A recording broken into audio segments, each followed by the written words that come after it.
Amending the proposed security laws has proved a hard nut to crack for Parliament. Sitting on opposite sides of the House, members are geared up for a major face-off tomorrow during Parliament's sitting to debate the all-important structural changes to security laws. While some of these amendments have been labelled draconian, the Code Fraternity is keen to shoot down the bill in its entirety. Our position remains that we oppose that bill in totality, because the content takes this country more than 30 years back, rolls back the gains made under the new constitution, and is a serious assault on the freedoms that Kenyans are enjoying today. But while the opposition coalition met to strategize on the proposed amendments, those from committees that wanted to propose their own amendments held a parallel meeting. We were not here to convince people. We were here to make sure that we look at an amendment, we check whether it is constitutional, whether it conflicts with any other law, and even them introduce amendments and further amendments, and all we carried away. So at the end of the day, we were working as members of Parliament of the 11th Parliament. Last week, a luncheon hosted by President Kenyatta brought together members of Parliament from the Jubilee fraternity, and when they emerged, they were confident they had convinced all and sundry to pass the bill and fast-track it for final submission to the President for assent. But the opposition coalition has something up their sleeve.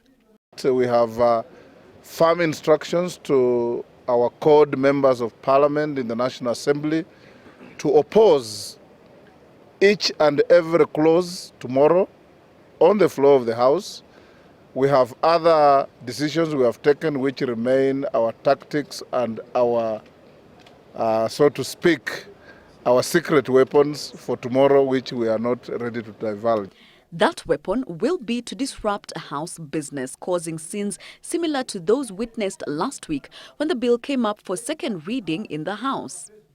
Chairpersons of the Parliamentary Committees on Administration and National Security, Justice and Legal Affairs, and Defence and Foreign Relations will be among those moving amendments on the floor of the House as it enters its third reading, the stage that now stands between the bill becoming law or being sent back to the drawing board altogether. This was purely committee meetings. The only thing that we did was we invited the leader of majority to be present.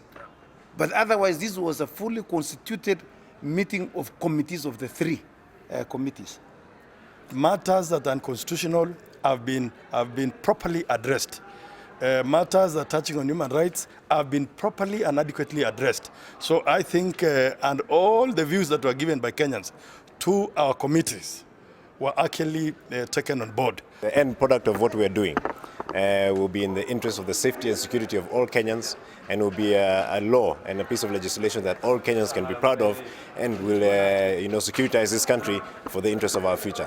And with that, a showdown looms between the two sides of the House divide, the government and the opposition, as each side seeks to flex its muscles. But the tyranny of numbers is one that will play out tomorrow.